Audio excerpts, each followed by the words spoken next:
Hi అండి, welcome to my channel. ఈరోజు నేను వంకాయ ఫ్రై చేస్తున్నాను. దానికి కావాల్సిన బేసను, అలాగే కారము, ధనియాల పొడి, గరం మసాలా, పసుపు, ఉప్పు, కరివేపాకు సన్నగా కట్ చేసుకుంది. ఇది మసాలా కారం అండి. ఇందులోనే మెంతులు, జీలకర్ర, వెల్లుల్లిపాయలు అన్నీ కలిపి ఉంటాయి. మీరు ఒకవేళ మసాలా కారం లేకపోతే అల్లం వెల్లుల్లి పేస్ట్ వేసుకోండి. ఇవన్నీ మంచిగా కలిపేసుకోవాలి ఒక దగ్గర మొత్తము. నేను పెద్ద వంకాయల్ని ఇలా స్లైసెస్గా కట్ చేసి ఫ్రై చేస్తున్నాను. పప్పు అంచుకి అలా సాంబార్ అంచుకి తినొచ్చు, చాలా టేస్టీగా ఉంటుంది.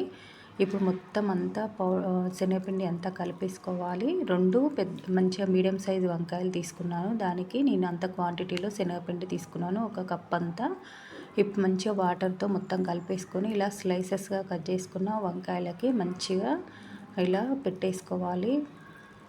మొత్తం పైన లేయర్గా పెట్టేసుకోవాలి. మనం స్లైసెస్ మరీ లావుగా కట్ చేయొద్దు, అలాగని మరీ సన్నగా కట్ చేయొద్దు. మీడియంగా కట్ చేసుకుంటే మంచిగా కరెక్ట్గా కుక్ అయితే చాలా టేస్టీగా వస్తాయి. ఇట్లా అన్నిటికీ ఇలా మొత్తం పెట్టేసుకోవాలి. మంచిగా మసాలాని పెట్టేసుకొని ఇప్పుడు పెనం మీద ఆయిల్ వేసేసుకొని మంచిగా పెనం బాగా హీట్ అయ్యాక కొంచెం లో ఫ్లేమ్లో పెట్టేసుకొని, మాడిపోతాయి త్వరగా కుక్ అవ్వవు వంకాయలు, మసాలా మాడిపోతుంది కాబట్టి లో ఫ్లేమ్లో పెట్టేసుకొని మనము ఇప్పుడు వాటి మీద మంచిగా ఆయిల్ వేసుకొని మొత్తం స్ప్రెడ్ చేసుకొని ఇప్పుడు ఒక్కొక్క స్లైస్ని పెట్టేసి అటు ఇటుగా మంచిగా వేయించుకోవాలి. చాలా టేస్టీగా ఉంటుంది.